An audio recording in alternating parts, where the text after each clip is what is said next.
Yeah. I spit raps like a heart attack, fast fatal heart impacts, past painful scars. In fact, I blast tasteful bars and pass. I back up my actions, fact don't ask, grab reactions, jacked attack with every word, then act with class as they hear me snap. I got nothing to lose, cause I fought and felt the bruise. Now I'm not the one confused, call the shots and they produce. I ain't lost, I'm finally loose, pick a new silver excuse. I need the views to boost me to a new abuse of being used. Everybody wants a piece now, y'all can rest in peace now. You're dead to me, so peace out. Remember, you're just freaked out. Get ready for defeat now. I'm gonna make you bleed out. Listen on repeat now and weed out all the weak now. Get up and make a change. Don't remember yesterday. If you got something to say, speak your mind before your grave. Cause your life is yours to save. Ain't nobody gonna change. Everybody stays the same. So be different, make a name. Hello and welcome into the University Podcast. This is episode 5. This is our quarter of the season check-in, kind of like talking about some performances we've seen so far and whether those are real or not, and some risers and fallers in the 2022 draft class. Joining me today is Kevin Coleman. You can find him on Twitter at theboys_22. He is a featured Devy writer for Fantasy Pros and the co-host of the Devy Royale podcast and the Super Fantasy Bros podcast, as well as the co-owner of Triple Play Fantasy. Welcome to the show, Kevin. Hey, man, I'm glad to be here. Get a little hyped after that intro music, and we get to talk a little college football. Yeah, I'm loving that intro more and more every week. I'm a little jealous. Yeah, I like that. I like that intro. It gets you high. I just love college football, so I can watch that all day.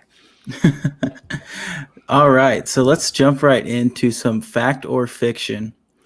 We've obviously seen a lot of great performances so far this season, but are these performances really indicative of what's going to happen with these guys throughout the rest of the season, or is it just a fluke with 3 weeks? Obviously, 3 weeks isn't a very large sample size, but we only get 12 overall, so it's 25% of what we're going to see. And I think we'll go ahead and start with some quarterbacks just because that's the main position. And we'll start with Virginia and Brennan Armstrong. Obviously, Armstrong flashed a little bit last year, but a lot of his production came on the ground. We weren't sure if he was going to be a great passer.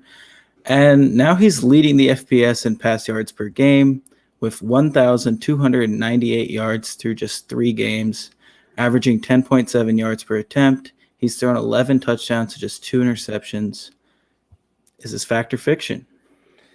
You know, for me, it's fact-ish. Like, I don't want to be that guy, but like he's looked great, right? And then we talk about sample size, but that's all we have to go off of right now. And like he's looked really good. I think the improvement for me, what I've seen from this year to last year, was the completion percentage. I mean, his completion percentage last year was off 58%, I believe it was, and he threw a lot of picks. He had 11 interceptions, but just some bad throws that you saw, and like it was like, oh well, he's a good college quarterback because he's that dual threat kid. But will he be able to kind of handle that? And I think for the most part, the things that kind of I liked so much about him, he's tied for the lead nationally in attempts that travel 20 yards downfield. So he's 14th national in pass efficiency. So I like that right now too. He's completed basically 50% of his attempts for 20 plus yards for 473 yards. So those are legit numbers. And I also love what he's doing against pressure. So against pressure, he leads the nation in passing yards against blitzes. And he's completed 35 of his 45 attempts. So he's at 77% against pressure on 49 dropbacks. And to me, not throwing any interceptions that time, like I truly look at quarterbacks and how they do against that pressure and can they do those reads, and he's doing that. So he's answered every question that we have for him. Like he's a legit prospect, I think, right now. Now, will he be able to keep that going? I think that's the question mark. But I do think that he's looked better than last year where he's come from. Yeah, and he was able to do it against UNC. Yeah. And obviously, like the first 2 weeks, it was obviously not great competition, but UNC's a little better at least. A little better. I mean, I think Illinois has proven to be, I mean, if you look at the Nebraska game, that was really nothing. But if you look at what they've done, like historically, they're okay. I mean, but the numbers just pop off the tape. I mean, 554 yards, 405 yards, that's ridiculous. And that is just college football in itself. But I do think if he can keep those completion percentages up and he keeps his QB rating up, he has a shot. And I think he's done it all through the air. Like when you look at his rushing, that's kind of been non-existent this year. So if he can keep it up, fine. It's the turnovers that scare me, though. Like he's only had 2 this year. And I know with the attempts, that's not bad. I mean, he's already thrown 121 balls in 3 games. But I think that's where we have to see it. Can he improve that on that and make sure that he stays consistent? Yeah, and he's doing it without his top receiver in Lavelle Davis Jr., who was out for the season. And the rest of the Virginia receivers are, okay, I guess. They're okay. Yeah, that's a very good verb to use for them. And moving on, we'll jump to Tanner Mordecai. Obviously, he's playing for SMU now, but he did start his career at Oklahoma. Tough sledding trying to get that job with Spencer Rattler, Jalen Hurts. But he went to SMU, and SMU brought in one of their first 5-star recruits in a long time in Preston Stone at quarterback, and Tanner Mordecai still beat him out, so that's something. And obviously, SMU has had a strong passing attack, so this might be a product of the system, but who knows? What do you think about Mordecai? So to me, I think he's doing great in terms of like his play this season.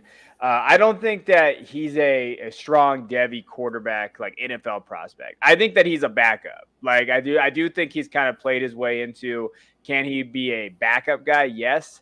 I don't look at him as being like a strong Devy asset as right now. And to me, it's all about that. How does he do against pressure? And I'm big on that with my quarterbacks. And when he is under pressure, he has a 57% completion percentage this year. So like, yeah, he has the numbers and he has the yards, and that's that offense though. You got to be very careful with the SMU's offense because it's going to inflate his numbers a little bit. And so for me, I think that he can struggle when he's blitzed.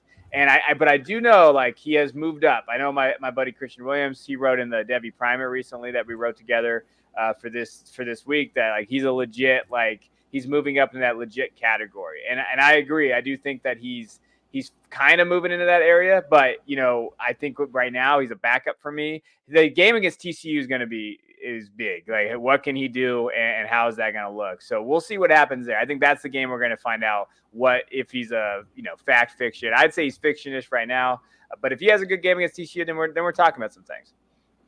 Yeah, and obviously some guys are just meant to go in the 7th round of the NFL draft. Yeah, but 7th round, and then David, like they'll get drafted in 7th round, and someone will talk him up on some fantasy website.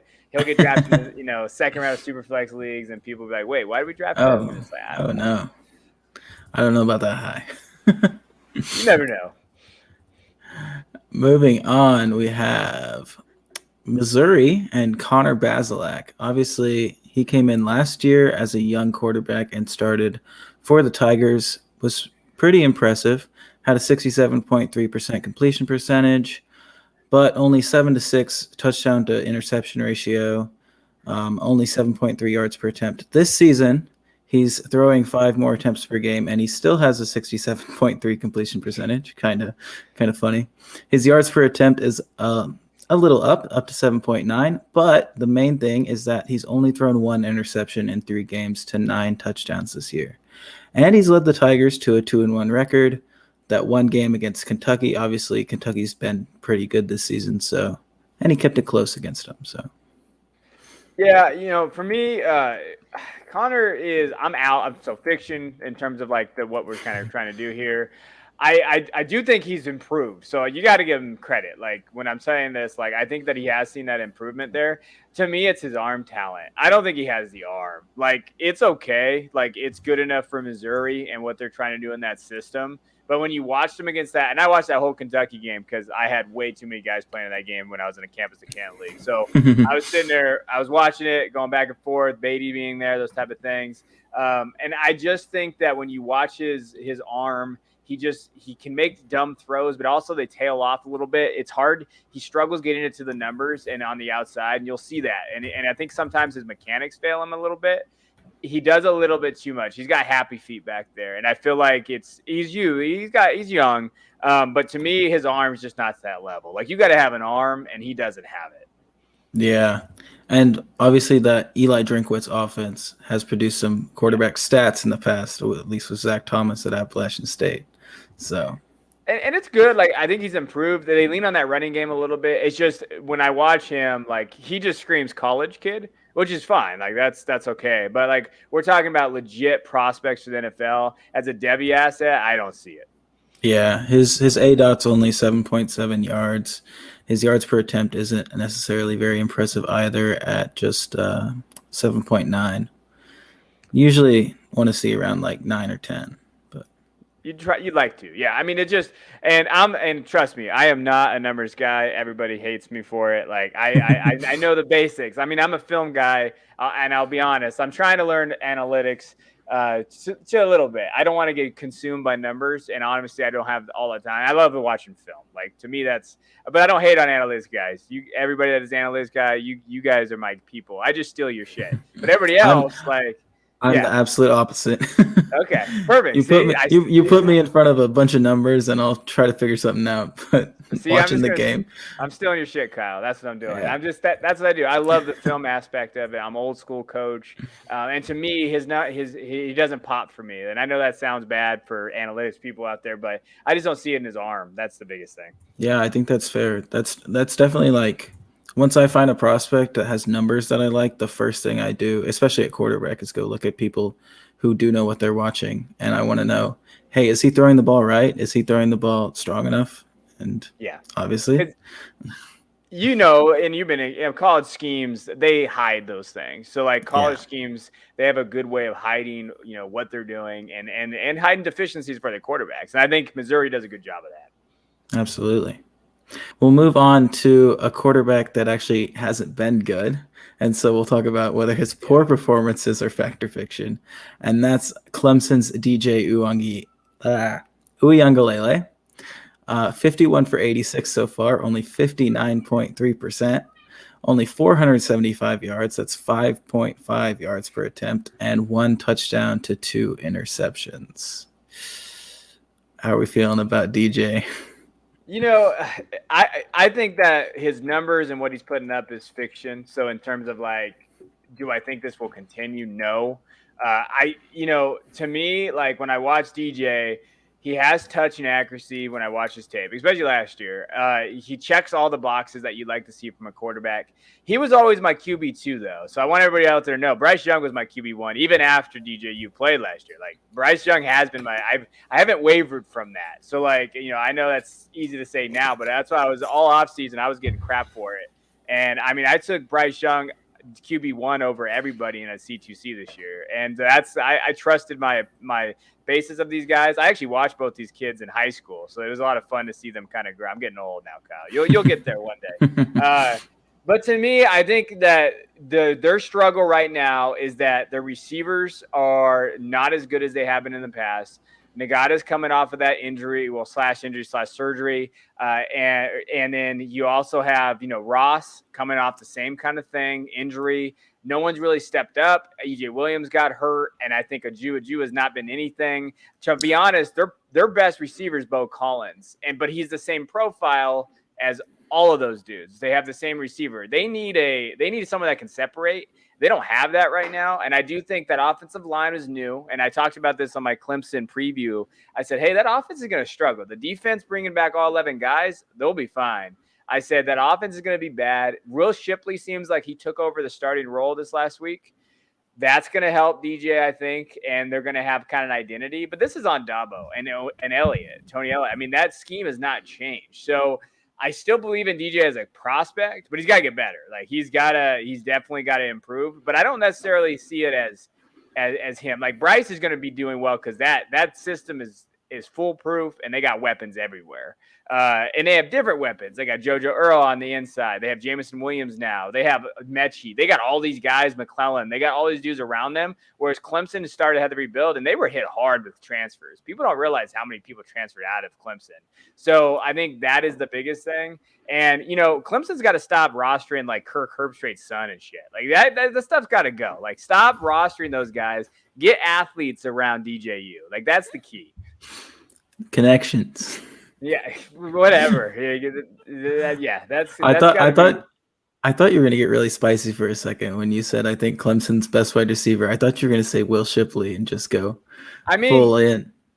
To be honest, like, he's got to get him more involved in the passing game because, he hasn't had the targets that I thought Shipley would have. And it seems like, but again, that's on Elliott, right? That's on that staff. Like, I feel like they should be using Shipley more as a receiver type / kind of, and running back as well. He's a good running back. And then Phil Maffa's got to get some more run in that backfield. Like, freshman kid, I love Phil Maffa.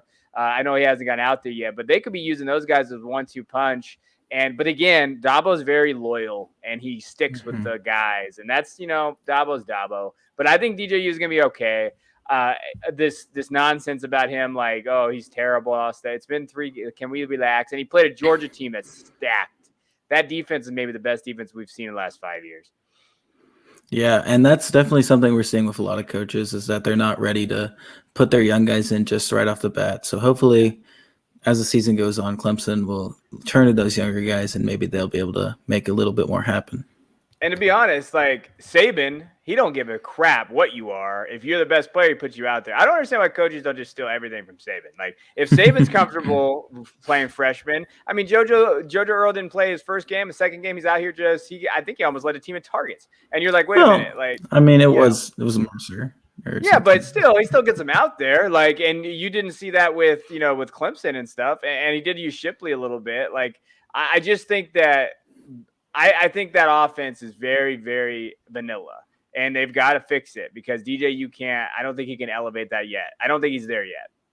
Yeah, but obviously Shipley does seem to be taking over the backfield quite quickly. Obviously, Lynche Dixon just kind of gave up on that. So yeah. That was I don't know what's going on there. Shipley's the most talented guy in that backfield. Absolutely. Kind of like Ohio State with Henderson, similar situation with freshmen. Yeah. But we'll move on to some running backs and some fact or fiction. Let's start with Michigan State's Kenneth Walker III. He's all that everybody's talking about at the running back position so far this season. Obviously, 57 attempts, 493 yards, 5 touchdowns, and then 3 receptions for 17 yards and a score as well. Is Walker actually joining this 2022 NFL draft consideration? I mean, he might as well with the class that he's in. So as far as my running back, when you look at my rankings, and it's very uninspiring. There's a lot of running back 2s.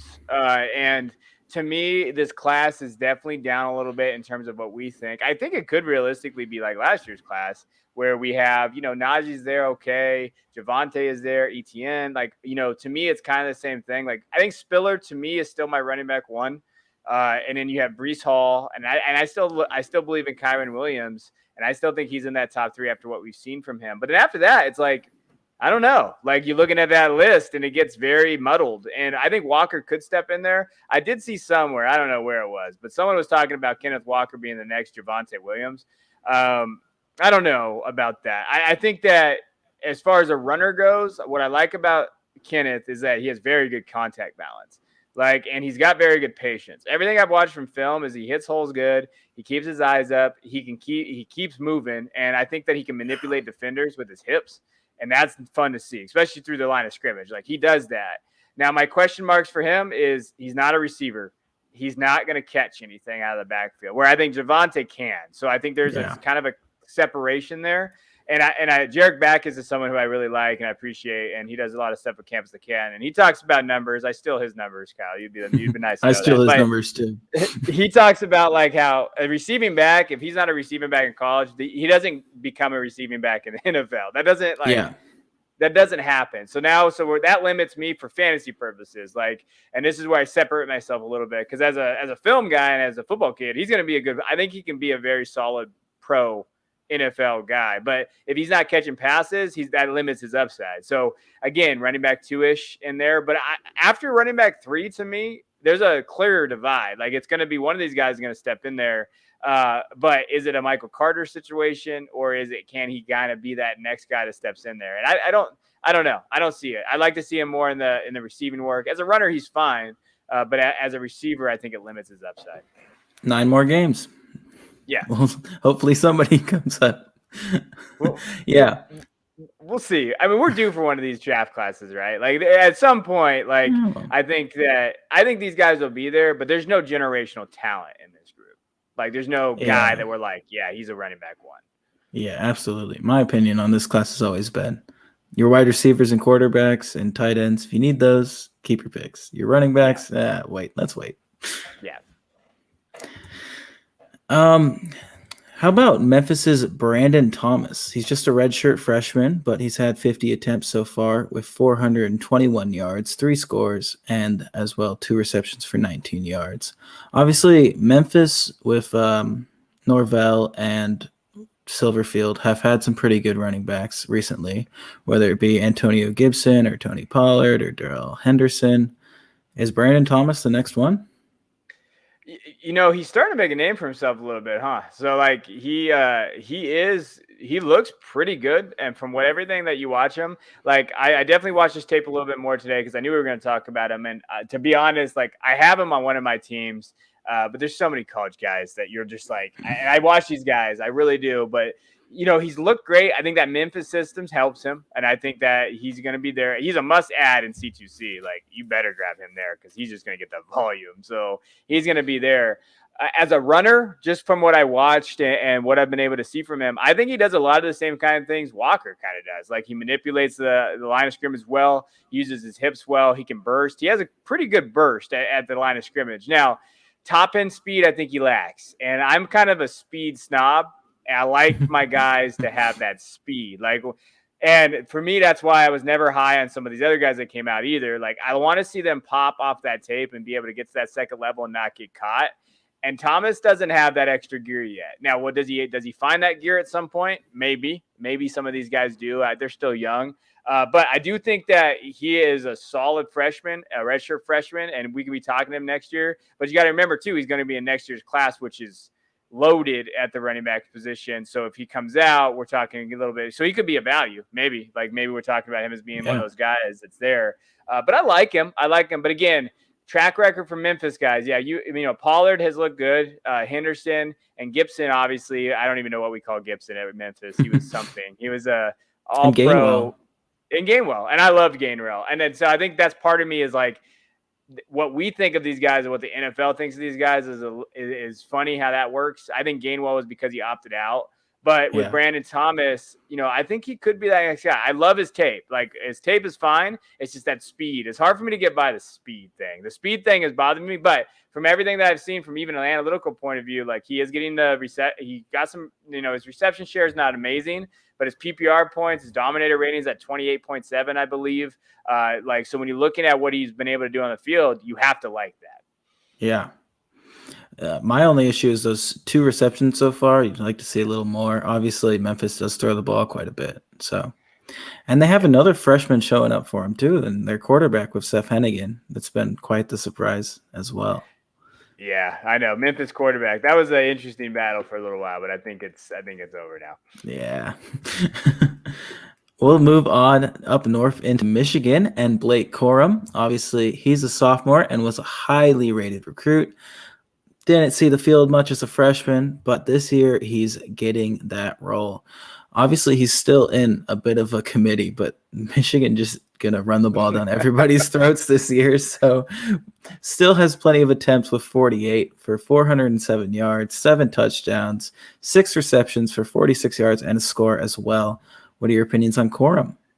Okay, so I want everyone to know I'm a Michigan fan. So I'm going to definitely put that out there really fast. But I have receipts, and I have everybody that shows, and even my own, my guy, Todd Foster, I told him, Corum is going to be that breakout kid. We need to draft him in every C2C league that we're in together because we own a team together. And he's like, no, he's a Michigan player. He sucks and all that stuff.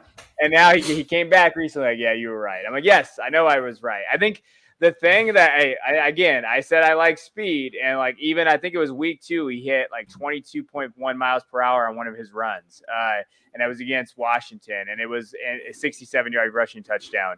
He has the speed. He has the ability to make guys miss. He's strong, even though his stature isn't huge. And I know a lot of the guys in the Debbie Royale make fun of me because they say I like small running backs, which is not true. Like I don't like small running backs. It just he has that stature where I think he's got the muscle to be able to handle it, and he can catch. Like he has a receiving ability. He doesn't have the high numbers there, but from a receiving standpoint, he has a route tree, and it does look like he has good hands. You're not watching him when you watch the tape like he's not catching against his body. He sees it in. I don't see a lot of drops with him, and everything's there. And that dude's a gamer. Like that guy, like when you look at that, and I know that, you're going to hate that out there for some people, but I love the intangible box, and he's going to step up and he's going to get that rock and he's just going to carry it and he's going to put his team on his back. And that kind of separates him from me. Now, to me, though, I'm not like saying he's a first round pick. Like to me, I saw someone move him up, I think, to like the running back.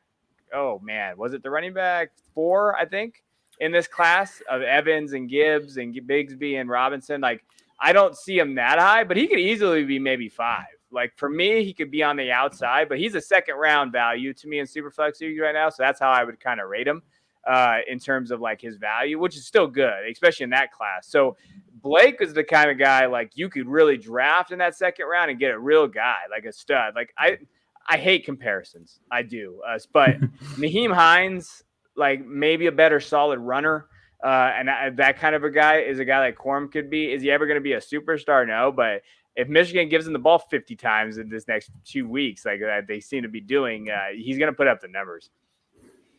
And how do you see that Michigan backfield breaking out in the rest of the season with obviously they've given touches to all of them, whether it be Haskins or Corum or Edwards. So I like what they're doing. To be honest, like when they decided that they were going to start McNamara, I knew that it was going to be a very just vanilla, hey, this is what they're going to be.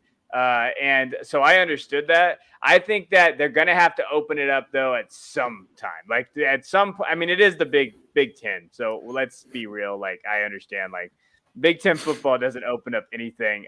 But McNamara, he only has 37 attempts this year. And that's, he doesn't have a lot of attempts. Haskins is good. I think Haskins is a very solid runner. Corum being there, Edwards. So I think they're just going to say, you know what, we're going to line up kind of like Wisconsin used to do. And they kind of still do it. Like, we're going to minimize it. Cade can just be our game manager. We're not going to open this thing up and we're just going to run down. So I could see both of these guys. It would not shock me to see Corum and Haskins almost get 1,000 yards each.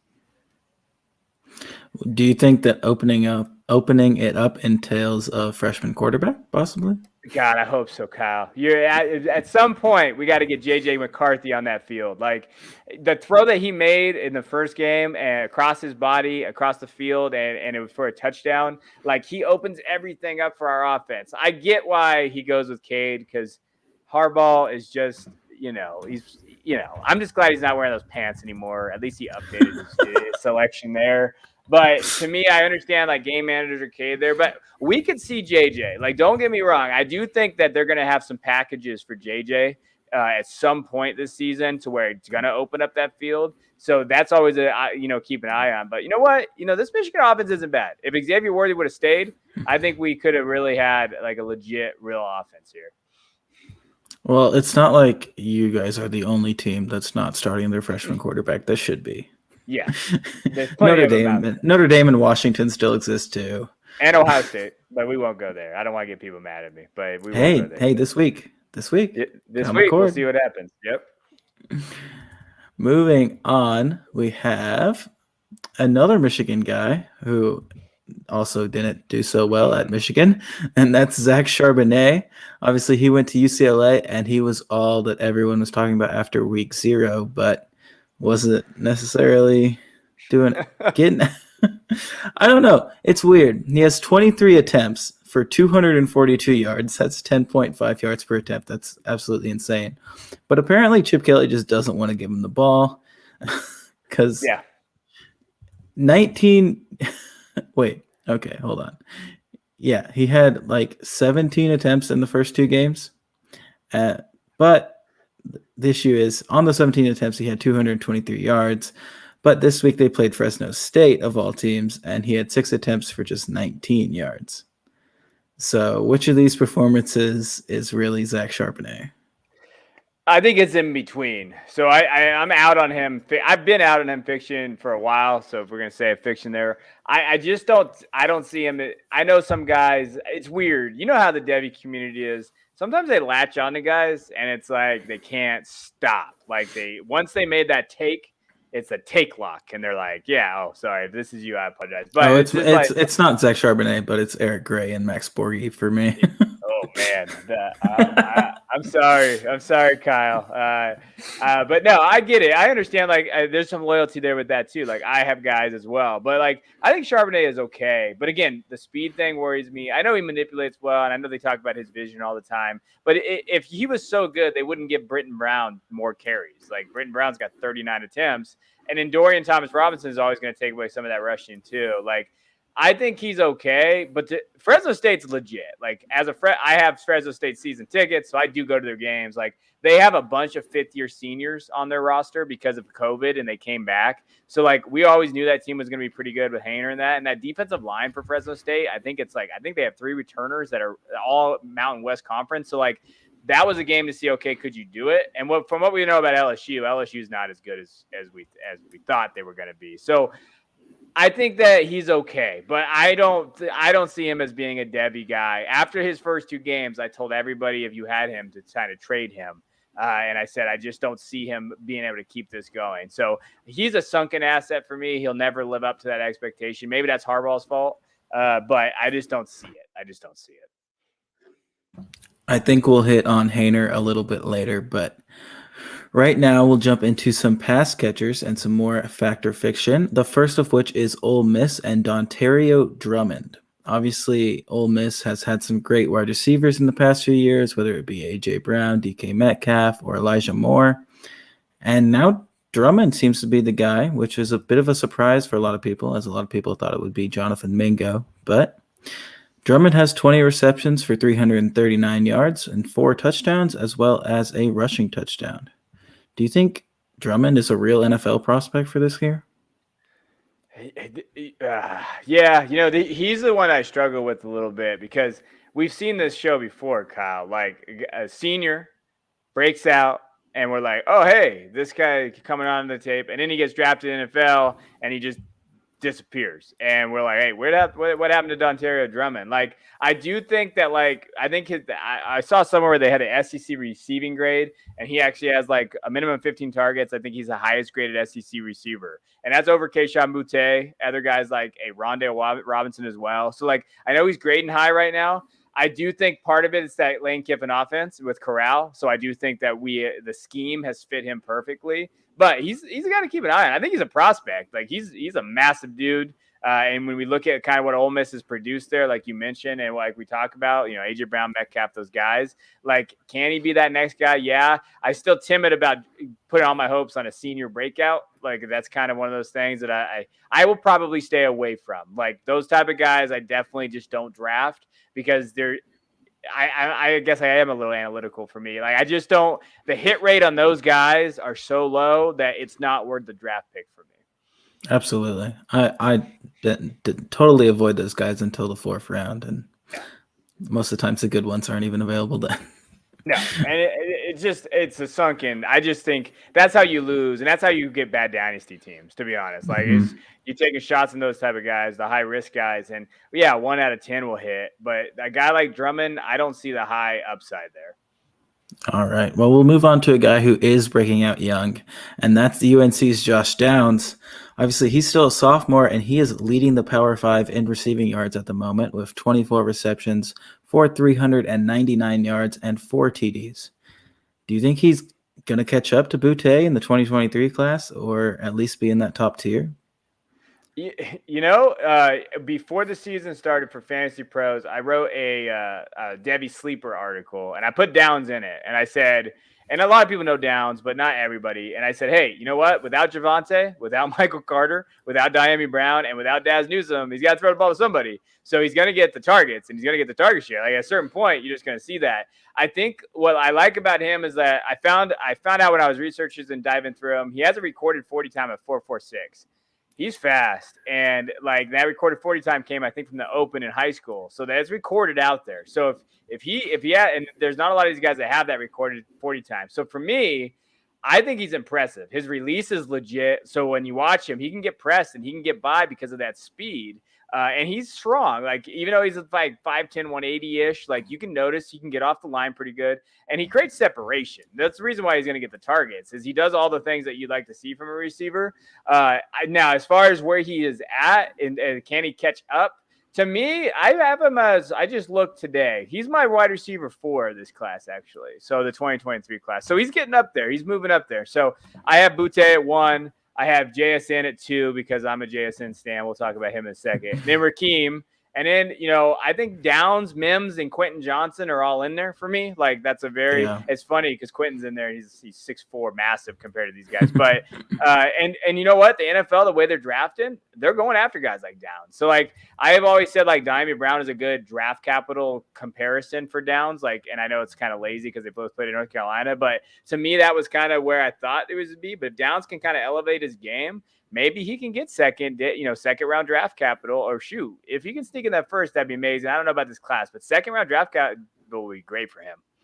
Yeah, it looks like a tough class to crack into the first round, just looking forward. But obviously, there's still a lot of time before we actually get there.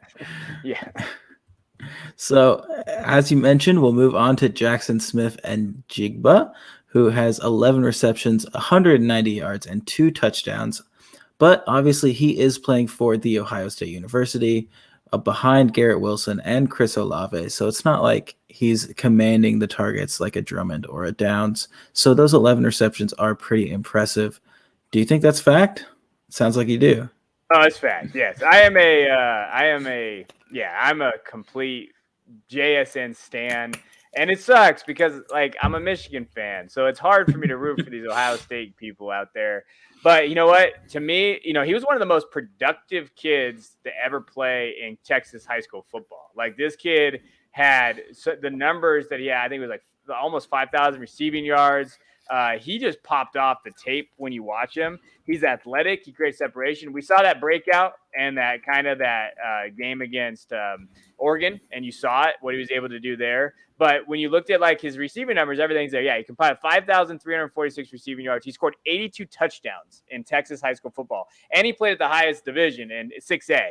So he was playing against real dudes. He stepped on that field and competed. He's an elite talent, and he's going to be their wide receiver 1 next year. So when Olave leaves and when Wilson leaves, JSN is going to be their wide receiver 1 with a pretty crowded room. You're going to be talking about Julian Fleming, G. Scott, whatever he is now, Emeka Egbuka, those guys, Marvin Harrison Jr.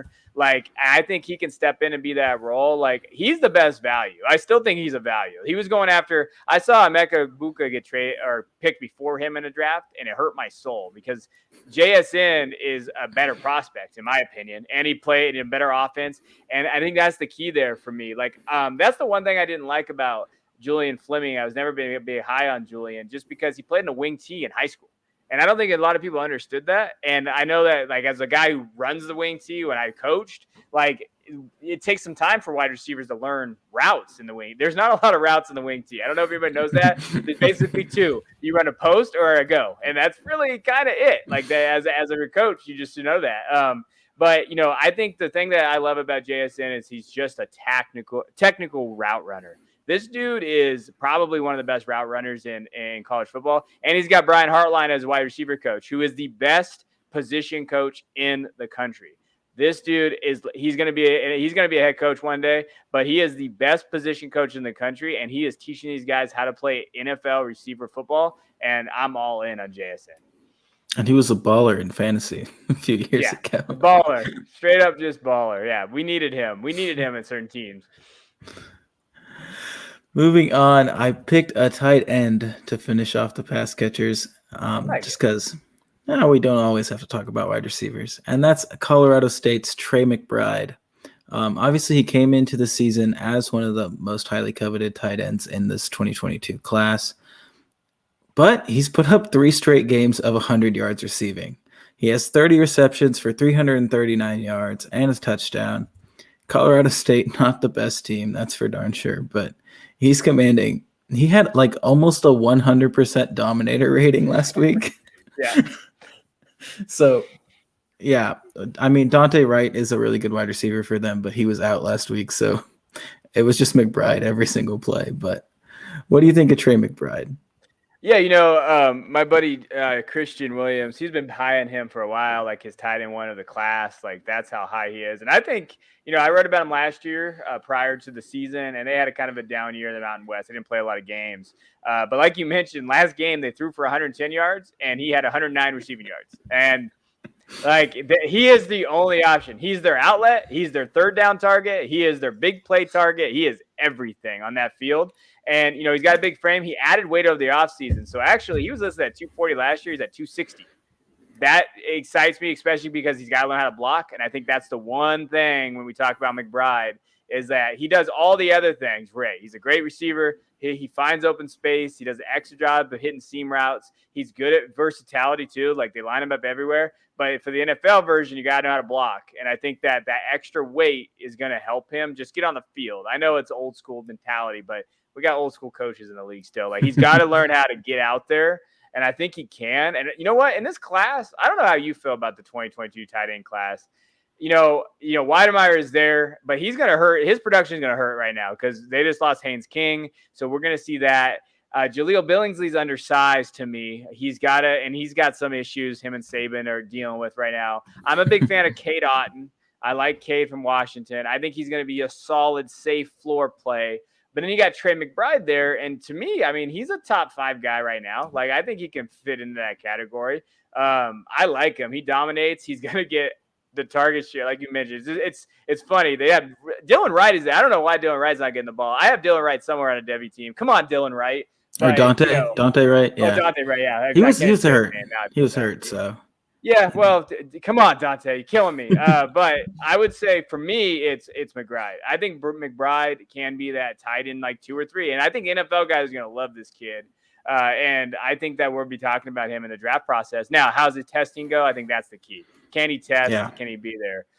But it's funny how Charlie Collier from Iowa State was talked about as being like a top guy, and now he's fallen down, and a guy like McBride at Colorado State's actually jumping ahead of him. Yeah. For me, all offseason, I was Weidemeyer and McBride just flip-flopping back and forth at number 1. So I'm McBride now. McBride's going to be my 1. He's basically the only wide tight end that I'm super excited about this season.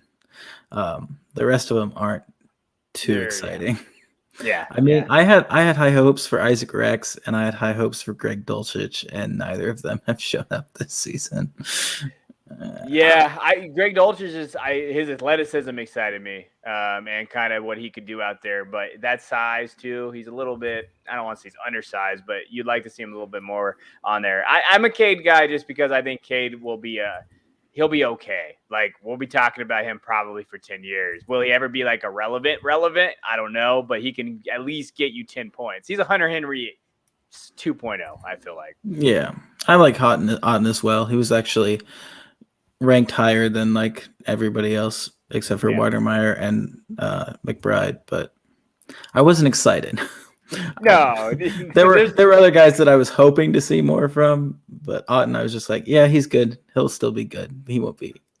Yeah, there's not like he doesn't like, oh shit, yeah, I got Cade Otten on my team. There's nothing like that, but there is like, oh, he's solid. He's a solid piece out there.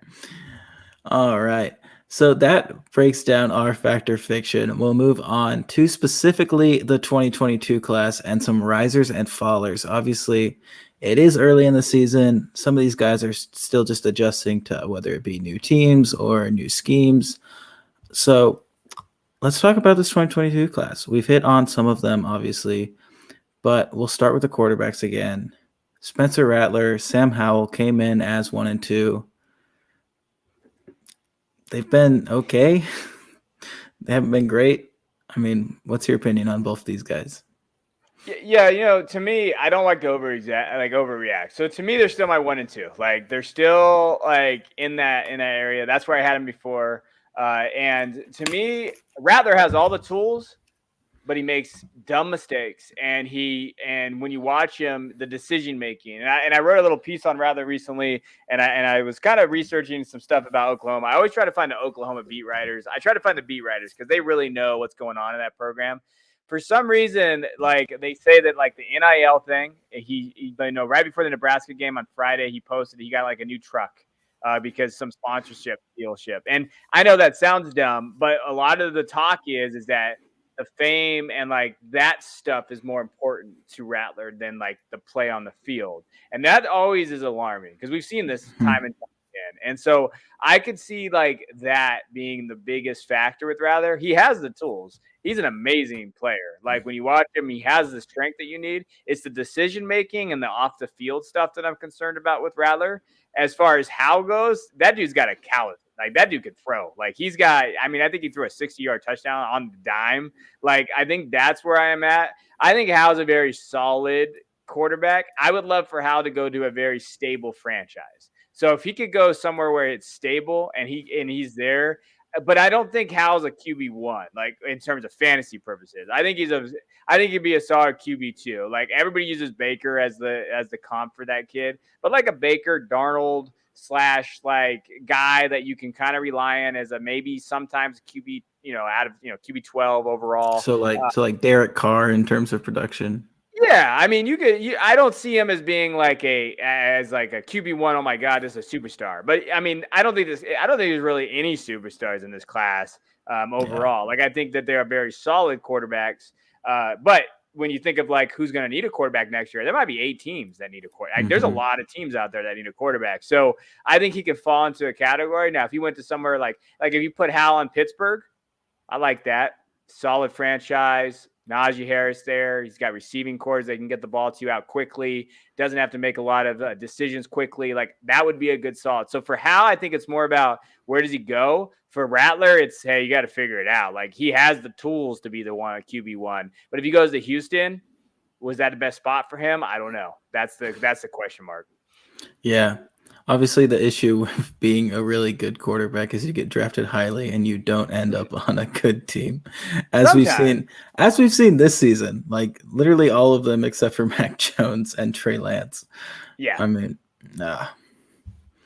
And it's like with these rookies, I mean, all of them are throwing picks except for Mac Jones, and Mac Jones has like a 4-yard ADOT. It's absolutely hilarious.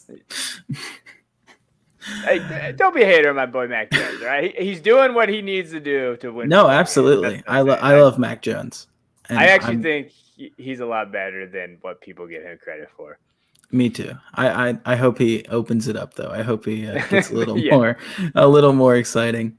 And obviously Rattler, that's something we talked about in the past. Like when I had Felix on for the first episode, we were talking about Rattler versus DJU for the number 1 spot. Mm-hmm. Obviously, you would have disagreed with both of us, but we both kind of said like what we saw from Rattler off the field was concerning, especially with like QB1. He was kind of like, he came off as a dick the entire time. So yeah, it was kind of like, well, see, I don't mind dick, but you better back it up. Like if you're going to come off as that and have that personality, okay, like that's fine, but you better back it up on the field. I haven't seen that yet, right? He did okay towards the end of last season. He struggled out of the gate. Like they've also lost 2 games now, and you cannot do what he did against Nebraska. That Nebraska team is awful. And he didn't look bad, but he doesn't transform his team. He doesn't put it out there. Yeah, that's an interesting question, DJU and Rattler right now, right? When we're thinking about it, I still think I'm gonna go. I probably would take DJU just based on intangibles, but Rattler has the tools. Can he put it together? That's the question. Yeah, I think he was just being nice. Obviously, he was trying to give Scott Frost a few more weeks. Yeah, Scott Frost. I still can't believe Heldon got fired before Scott Frost. I was very that actually hurt me in some places on the sports book. You did say that you don't think there's any real QB1s in this class. I think there is possibly one, and that's going to be the next guy we talk about, Malik Willis. Obviously, Malik Willis came into the season with insane stats on the ground and in the air last year. A little raw. He's playing for Liberty. He obviously started his career at Auburn, but a little raw last season, but he has a big arm and really strong in the rushing attack. And he's just been doing Malik Willis things, but Yeah. nobody watches it because it's Liberty and they're playing Campbell.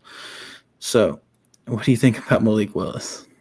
Yeah, he's an amazing running back. As far as like quarterback goes, I think he has had some good games this year. It's just so hard because of the schedule, and we're talking about who they played. Campbell, Troy, Old Dominion. Okay, you should have done what he did, and they only won 21-13 against Troy. So they didn't like. I think he's looked fine. Syracuse would be an interesting game. I think they could win that game.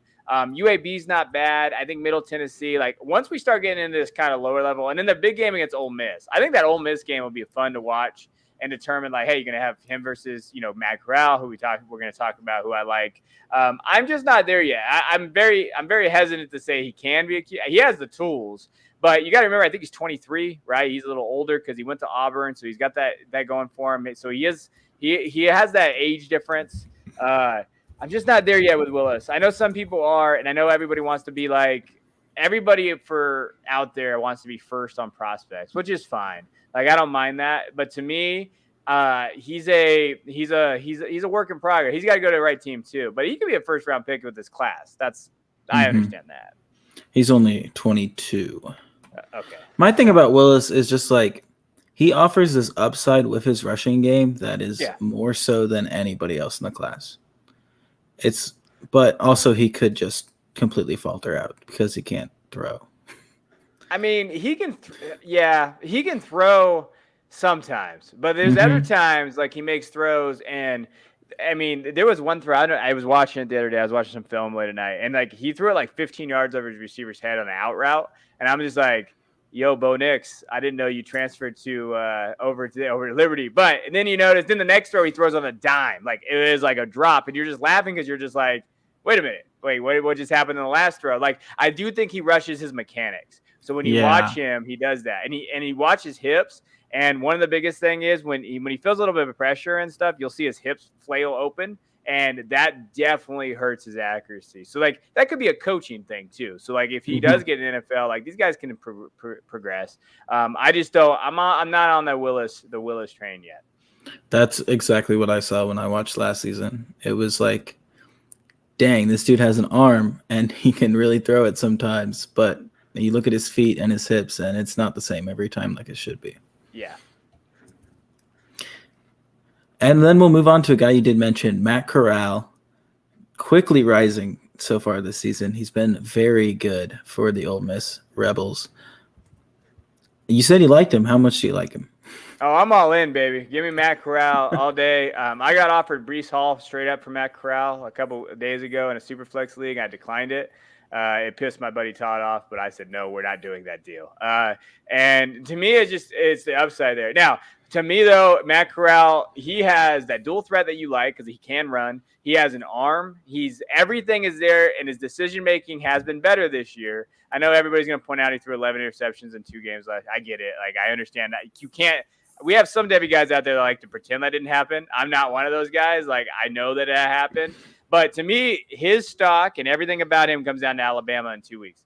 If they can compete and either beat or just he shows very good patience, reactions, he can read, doesn't throw any interceptions, then we're talking about him as being a first-round quarterback. But that's his value. I mean, I think his value literally is going to ride on one game this year, is if he can beat Alabama or do that, then we're going to be talking about him as being Heisman. Then we're going to be talking about him as being a maybe potential – the 101 in Superflex drafts maybe next year. Like that's how much one game is kind of riding on his basically his value.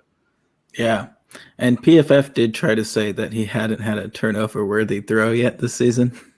And then in the Campus to Canton Discord, Austin Nays was putting in videos of him literally throwing it to the opposing team. Yeah. He does that, so there is that, right? Like that's my biggest thing about him. Again, he has the tools and he has it now. Being in the second year in Kiffin's offense, though, like that helps, and he does have those weapons on the outside. They lean on Ely. I think that they can get him more involved. Like there are good things, but will Bad Corral show up on? I think it's October 2nd ish. Will that happen in Alabama? That's the question that we have to get answered.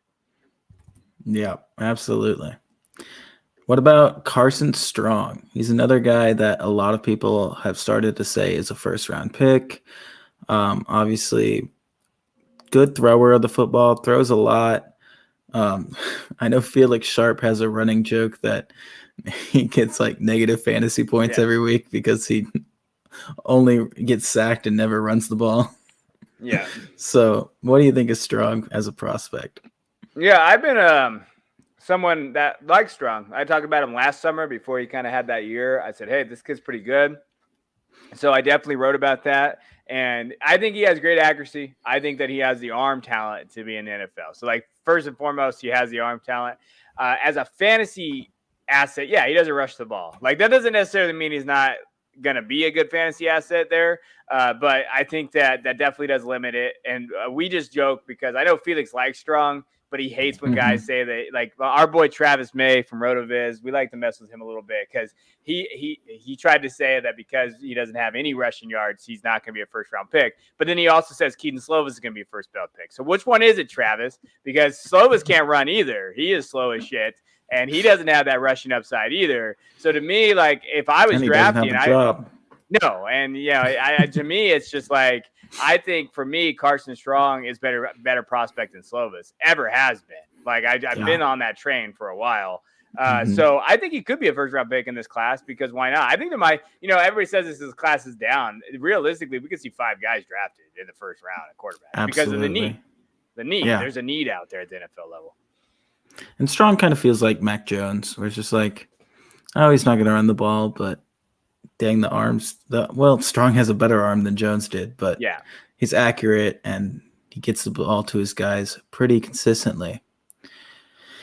And then the rest of these guys in the 2022 class, and we hinted on it with Slovis, some of these guys who were in the second tier, third tier, fourth tier, really, really struggled so far. We're talking about Keaton Slovis, JT Daniels, Brock Purdy.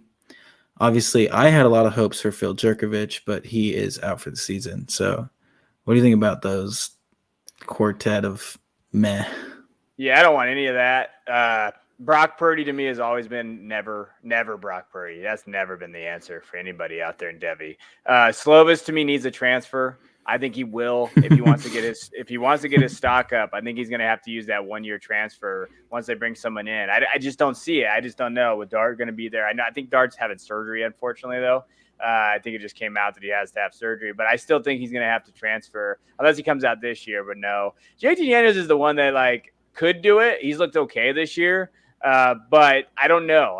To me, he's a wait and see product for me. He would be the only one of this group that I'm like, yeah, he has a shot. Like, I think maybe someone could maybe fall in love with him as a second-round pick, and maybe someone waits and drafts him. Like, that would be the only guy there for me. Yeah, it's funny that Keaton Slovis is kind of getting Keaton Slovised. Yeah. Like he did to JT Daniels. Well, what do you think about Jerkovich? Because he's somebody that I really liked, but obviously not going to be a part of this class most likely. Yeah, I've never saw like the first round thing for Jerkovich, but I did think that he could get drafted just based on like his profile and his ability to kind of just, he throws the ball well. He doesn't have that rush. He never will. But I do think that with his injury, though, this is going to kind of mess everything. I don't know now with what he is. But if he comes back next year, he has a good year, I could see him. He's going to get drafted, I feel like. I just don't see a high draft capital for him. And then another guy who we kind of thought would come out last year. I was excited for him as like, oh, I could get him in the second or third round and stash him. And that's Desmond Ridder from Cincinnati. Struggled in the first half of games apparently, but not so much in the second half so far this season. What do you think about Ridder? Yeah, I was higher on Ridder before kind of half of last year. I like him, but I don't see the accuracy there for me. I know he has the rushing upside, but I don't see. I just don't see the accuracy. I don't think he has enough accuracy. I don't think that he elevates his game very well against better opponents.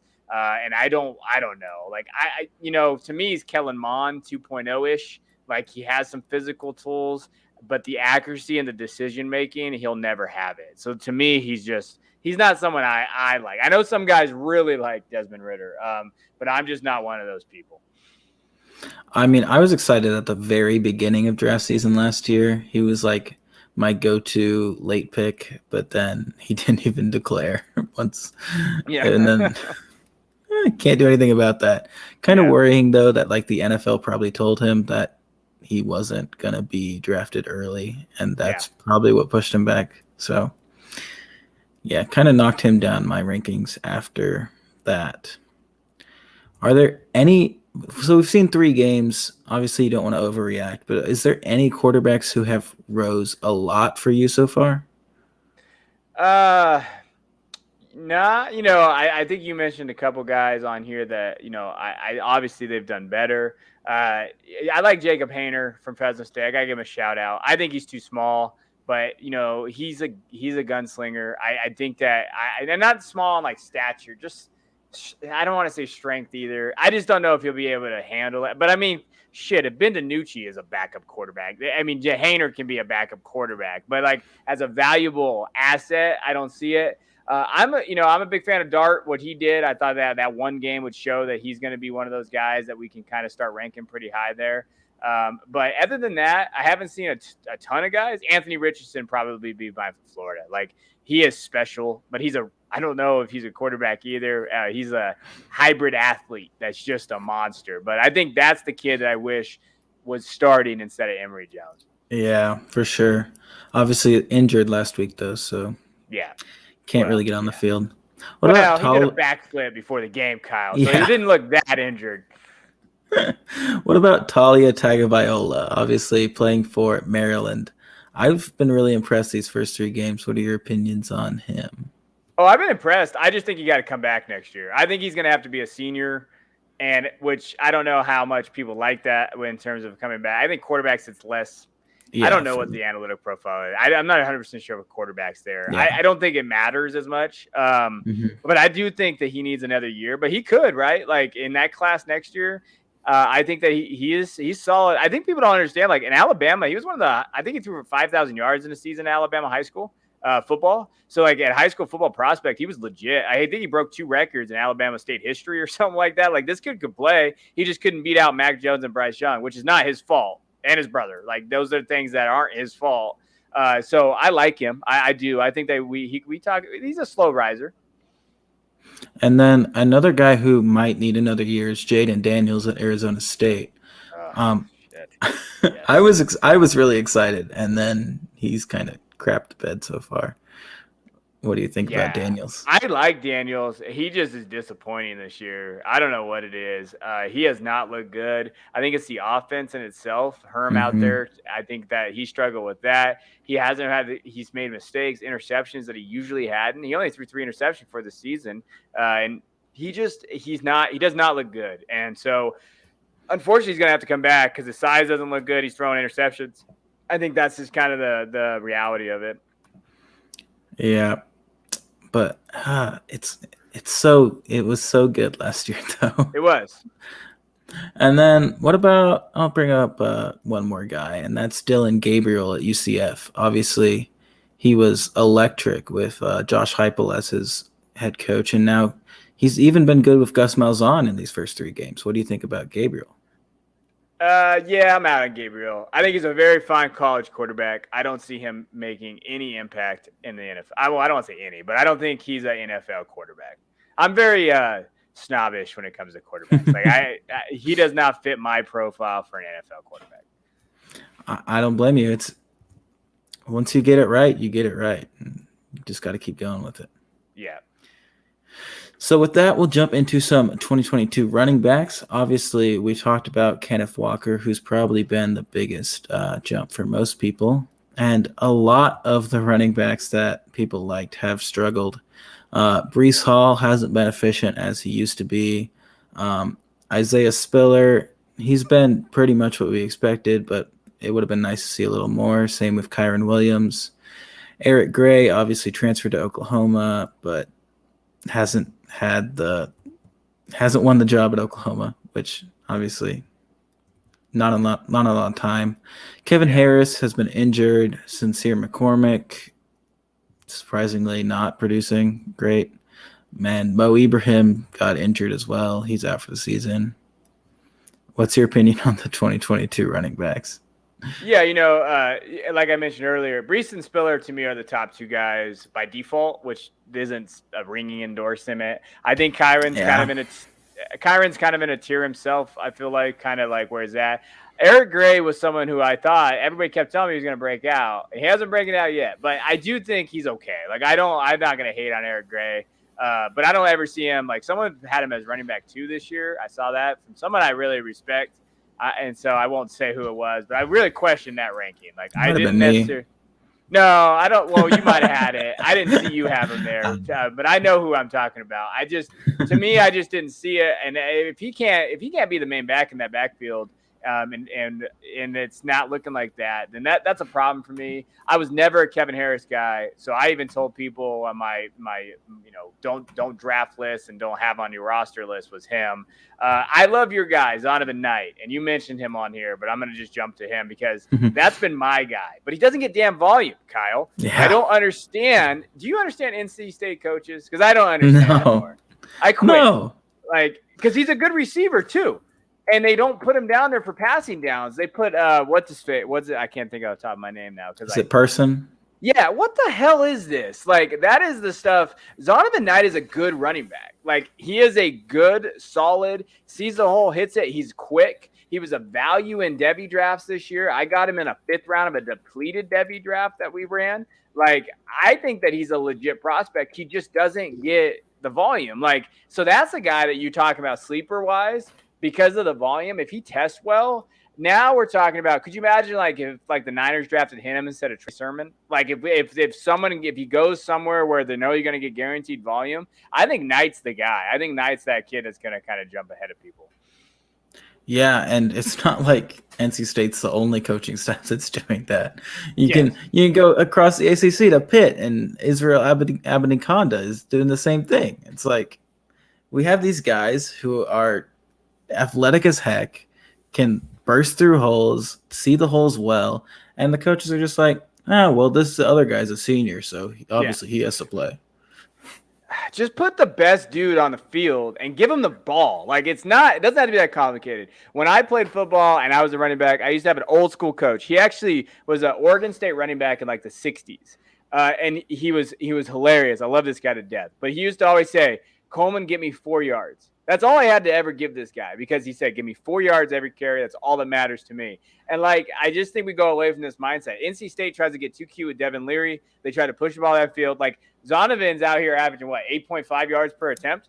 Yep. He'll get that. And then they'll do 3 straight throws with Leary. And you're just like, dude, he just gave you 8 yards. Like what is happening right now? Like I think Knight can be that dude. Like Knight is that good. And he's my sleeper. He's been my sleeper pick for a lot. And then Keontae Ingram from USC, which is he hasn't really shown anything since that offense. Maybe he'll get a little bit better. But Knight to me is the guy that I think is the value. I still believe in that kid. Yeah, Knight's actually my RB6 right now, I think. But I'm more than willing to move him up. I'm still holding out hope for Eric Gray. He was my RB3 coming into the season. And I do like Kevin Harris as well. I mean, obviously he was hurt, and so he missed those first 2 games. But he came back against Georgia, so obviously very tough. Is he good, though? Is he good to Kyle? I think he's okay. Everybody told me Marshawn Lloyd was going to steal his job, and then Marshawn Lloyd sucked. Whoa. Okay, listen, Marshawn Lloyd just came out after injury. Let's not, just throw Marshawn Lloyd under the bus. But I do think Kevin Harris came back, and they gave him 16 touches, and they gave Lloyd 5.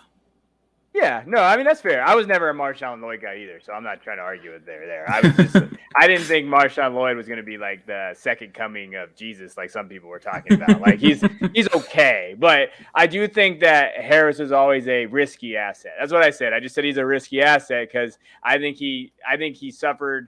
He had kind of a perfect storm last season. He kind of had the volume. They had the coaching, the coaching change or whatever. They had a lot of things that happened to kind of fit his fit his playing style. I just think he's a limited runner. I just think that he is who he is. And he's slow too. Like he's okay. Like I do think he has that burst, but I just, again, I'm a snob. So you can just move on. I'm a snob. Just know that. I think he's still going to get the opportunity. South Carolina still doesn't really have anybody. I mean, they're terrible. They're not good. Josh Van has been good, I guess, but he's been all right. Yeah. He still drops the ball too much, and you want receivers who can receive. Are there any other running backs who are getting you a little excited? No, not in this class. I'm not very excited about my running backs. I've been telling people for the last couple of years to buy 23 picks for running backs. If you're rebuilding and you want running backs in 23, I feel like that's the way you got to go. Yeah, not sure there's much else. I mean, I'm still holding out hope for a couple of guys out west in George Holani and Tyler Algier, but not sure either of those are happening either. So we'll just see what happens. But wide receivers, this is where this class is fun. All 5 of the top 5 preseason are actually playing really well. Obviously, George Pickens is not. He is hurt. But Treylon Burks has been really good. Garrett Wilson, David Bell, Chris Olave. All these guys have me pretty excited, especially Treylon Burks. How do you break down this top 5? Yeah, so, people hate me for this because I'm not an Olave guy. So I'm just going to warn everybody out there. For me, he should have came out last year, and that's how I feel, and that's just how it's going to be. But right now, and I had Pickens as my 1, but then he got injured, so I've moved that around. I've shifted that. I still believe in George Pickens' talent. He is such a talented kid. So I do have it there. But for me, it's Garrett Wilson, and he is my 1. And I know that he's just one of those guys that just catches the ball. And he's a great route runner.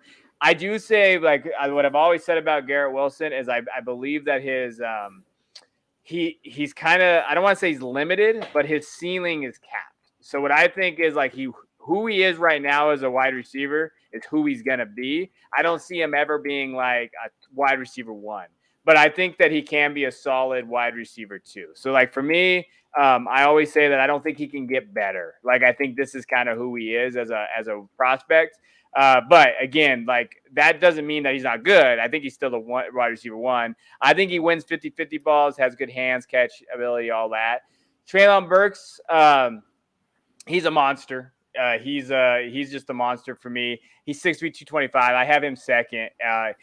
I like everything except for he doesn't have a great route tree, and he can drop. He has drops too. Everything is there prospect wise and stuff. But the 2 things that worry me the most about him is the limited route tree and drops. I have Pickens as my 3rd guy. I still have him at 3, just based on talent. David Bell's my 4. I think that he has good catch in traffic. I think he's a versatile receiver, but he doesn't possess top end speed, and he struggles with his release. If you go watch the tape, he can struggle against his release, and that's that concerns the hell out of me as a prospect as I'm watching him. Because he can do that against Big Ten defenses.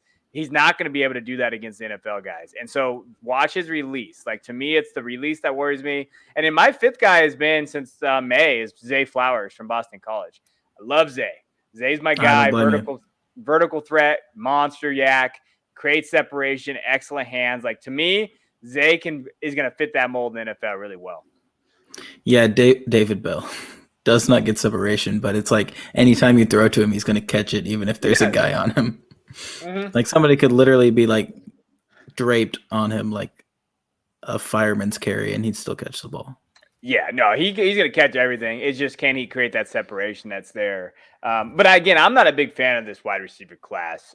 They're okay, but I don't see dudes. They're okay. I don't necessarily see guys that I'm man, that's a wide receiver 1. Besides maybe Pickens. I still believe in Pickens. I know some don't, but I still do. He's an idiot though. He's a dummy. He needs to fix the off the field stuff. He's got to stop spraying people with water bottles. Those are the things I wish he could fix. But as an NFL talent, though he's an alpha. When you're looking at alpha, he acts like an alpha. He also acts like an idiot. But those are the things that I want to see him get fixed. I'm all over Traylon Burks. I love the kid. I gotta say, I Yeah. think he has wide receiver one potential. He could. Fix that route tree for me, though, Burks. Yeah. That's what I want to see. Well, I mean, you can learn things. He can. Yeah. Zay Flowers, though, I am with you. He is my sixth behind Olave, but he is in the same tier as all these guys for me, which, yeah. Other guys, Drake London obviously had a great game with Dart last week, but before that was just okay. What do you think about London? Yeah, I mean, London to me can be either N'Keal Harry or Mike Evans, and I don't know where he's gonna fit. Like, the NFL doesn't like the kind of profile that he is. I know that they're kind of going away from his style of receiver. I do think he'll find a role, but that lack of separation is a real thing. And I'm done drafting receivers that can't separate, Kyle. Like, I just get worried about it. Like, that's one of those other things. Like, to me, that's kind of a stay away. Can they separate? No. Well, then I'm out. Like, I think that's kind of how I've really changed my tune with that. And I wasn't even a N'Keal Harry guy. I didn't even like N'Keal Harry. I didn't draft him anywhere, but I have 0 shares of him. But I get worried about London's ability to kind of elevate his game and be a just a 50-50 guy. And then another guy is Justin Ross. Obviously, as a freshman, he was outproducing guys like T. Higgins. We were all absolutely enamored with him as a freshman, and then a huge spinal injury took him out last season. We were worried he was never going to play football again. And now he's back, and he's doing okay. What do you think about Ross? Yeah, I liked Ross before he had the surgery. Now I need to still wait and see. I need to see if he can kind of do this whole season. To me, though, I think people forget his sophomore year. He struggled. Like, he did struggle before, like, just release. He had some drops. His route looked lazy. Like, I think there was question marks in his sophomore season that people forget about. He had a very good freshman year, and everybody kind of just, oh, well, sophomore slump, he'll be all right. Then he got injured, didn't play, had surgery, came back, and I'm happy for him. But I think there was question marks prior to the injury, and now, okay, let's see where he can be. To me, he's a late second-round Debbie asset in Superflex leagues. That's how I have him rated right now. That's nice. Wandale Robinson. I put this name in all caps, bold, everything. I mean, the dude's just been on fire all season. Yeah. What do you think? I love him. I love this kid. I think that I tweeted out the best thing he ever did was get away from Nebraska. That's like a death hole. It was like, I think that's true for everybody, even like non-football players. That's fair. But that's just like, I think that's a good spot for him. And I think he's going to produce well. And he's the typical, if Kadarius Toney can get drafted in the first round, Rondale Robinson should be able to get drafted. That's how I feel. Like, if you're going to draft an athlete to what he can do, if Toney can get there, shit, Robinson can get there. His acceleration, he's actually very strong. 50-50, he got a great release, and I think that he has that profile. I know a lot of people were talking about either him and Nia Smith from Texas A&M. Who would you rather have? I think Robinson shot up way past Smith. I like Smith, but I think that Robinson has kind of etched himself into this kind of category where I think, as far as draft capital goes, I don't know. I think that he could find himself somewhere in there. And I think that if we're looking maybe a third round guy, I think that would be fair. But with his profile, I think teams are going to fall in love. He's going to test through the roof. Yeah. So when you think of testing, we're going to talk about this kid all offseason, I have a feeling. I think he's I think he's drafted in the first 2 rounds, especially if Rondale Moore keeps playing like he has. This kid's just going to be like the next Rondale. Yeah. Kind of because he's small and quick and gets things done from the slot. Yeah, no, that's fair. I think you could. I think that the thing about him, and this is what I always say to these wide receivers, I do not draft slot receivers in college. If that's all they are in college, I am not touching them in the NFL because those dudes never translate. Those guys never do. But Rondale can play on the outside, and he's proven this year. He's starting to play more on the outside. If he can do it on the outside and they move in the slot, okay, I'm fine because he's going to be that athlete. That's how I feel about Jahan Dotson. What I want to see is, unfortunately, I don't have any pilfered all 22 film yet. I got to find it. And it's college all 22 is the holy grail of life. And I had some last year. I just don't have any this year. So once I do, I want to see how they're separated. Is Jahan Dotson, is Rondale separating well, or is it just bad coverage? And I think once I see that, then I'm going to be able to elevate these guys a little higher depending on what I see on the tape. I might have a plug for you. I'll talk to you after the show. We found it. John Mechie. I feel like there's not much to talk about. He's just like the number one wide receiver on Alabama, and the NFL is going to go, oh, he played wide receiver for Alabama? Okay. And then they'll draft him in the first 3 rounds. Yeah, with Mechie, I've never been a big Mechie guy. I like Jameson Williams much more. Like, I'll be honest. Like, after seeing Jameson Williams' profile and what he's been able to do, give me Williams all over Mechie. I've never been a Mechie guy. He might get drafted based on the Alabama thing, but I've never been a Mechie guy. So is Williams going up for you then? Yes, Williams is one of those kids rising for me. Because I just think that he got he needed that Ohio State wide receiver room. He got to get out of there. I would like to see a little bit more consistency from him. And the drop, I wouldn't say drops, but his route running leaves a little to be desired sometimes. I feel like he rounds routes, and when you watch him, he could use a little bit better he can use his hips a little bit more. I don't think he manipulates defenders very well, especially cornerbacks. So he does lack that separation. I'm hoping that he learns that at Alabama because he is an athlete. So if he can translate that into route running, I'd be higher on Williams. Yeah. And then Khalil Shakir and Jahan Dotson are both seniors, but they've both been really freaking good this year. How do you feel? And obviously you mentioned you like Dotson. What do you feel about these 2 guys?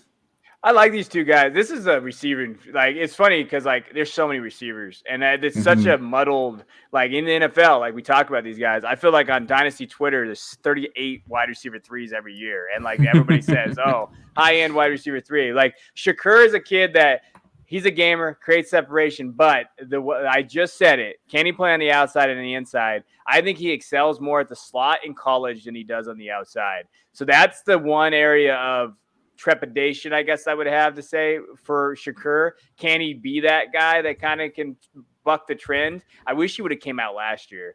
That's also the thing. I wish he would have came out last year. I think those are the 2 things I have for him. Dotson's starting to grow on me though. Like Dotson is one of these kids. I drafted Dotson like in a league, and I was like, yeah, I'll take a shot on him. But now again, to me, like I just said, I got to see if he's creating that separation because he is creating that separation, or is it just bad coverage? And so that's for me that's just the thing I'm looking out for. Mm-hmm.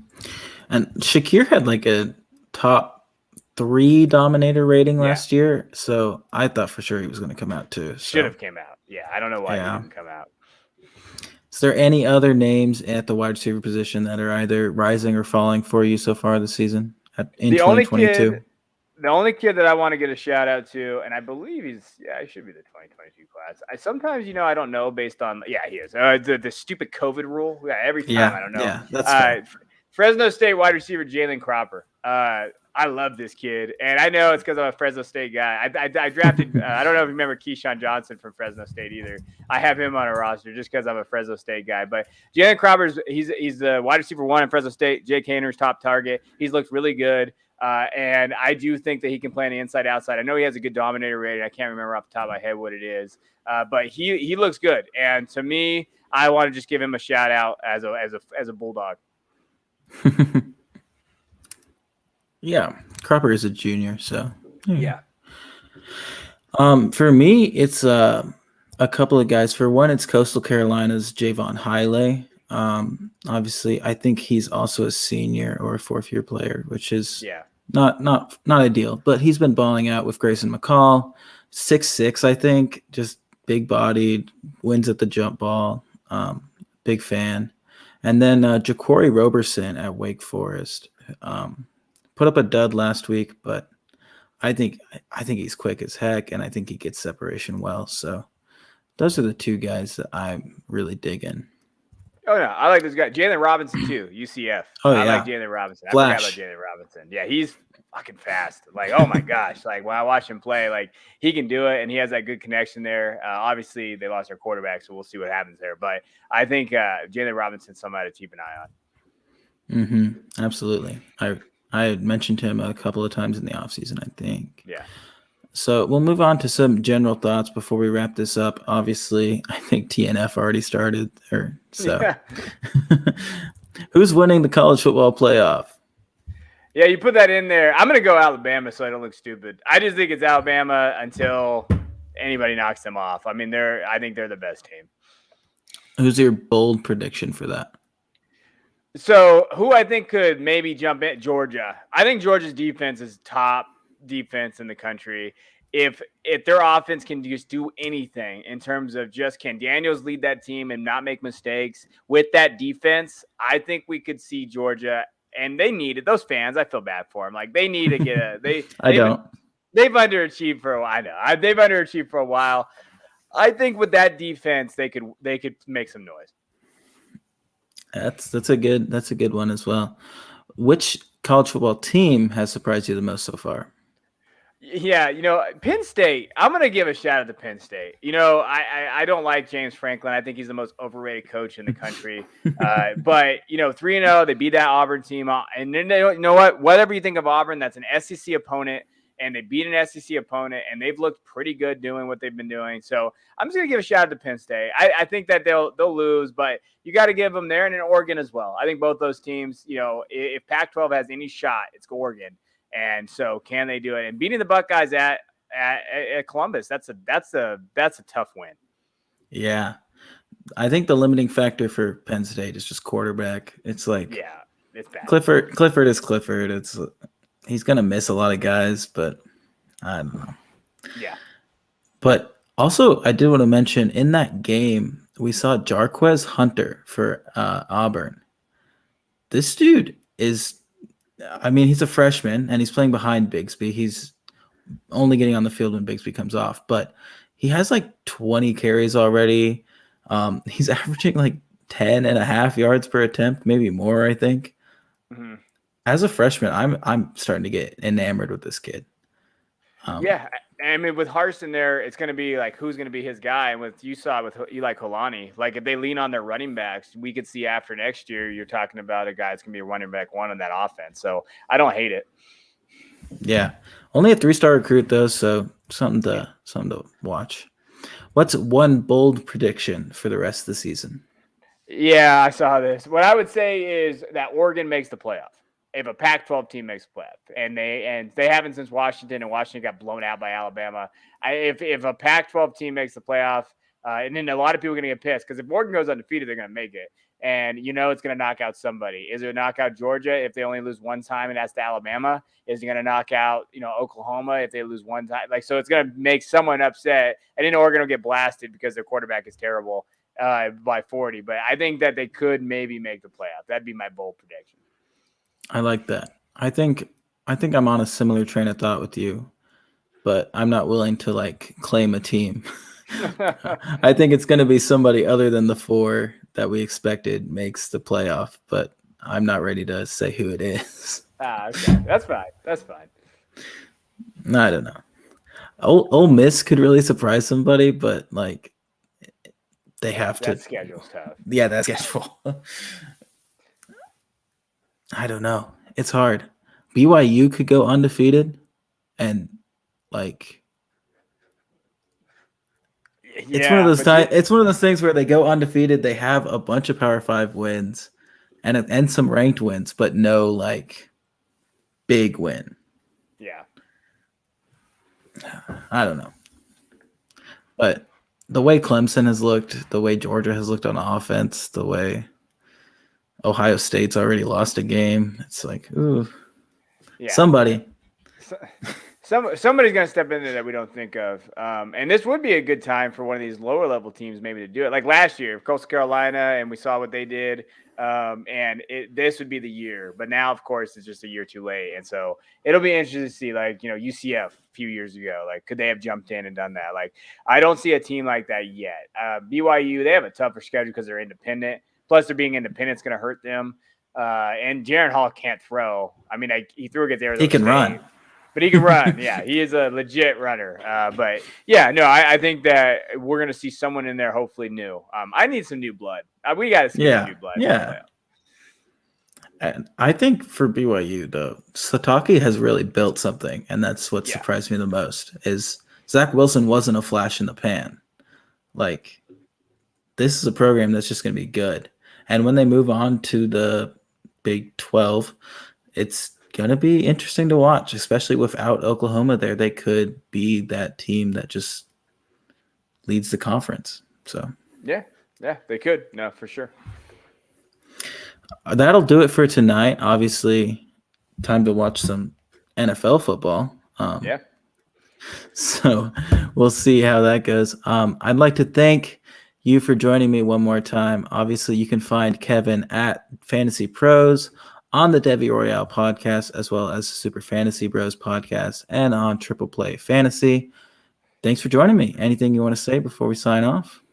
Hey, no, man, I appreciate you having me on. Always, good to check out the Undroppable stuff. Be sure to follow all those guys. They're good people. Have a lot of respect for what you guys do over there. Thanks for listening. I'll see you guys later.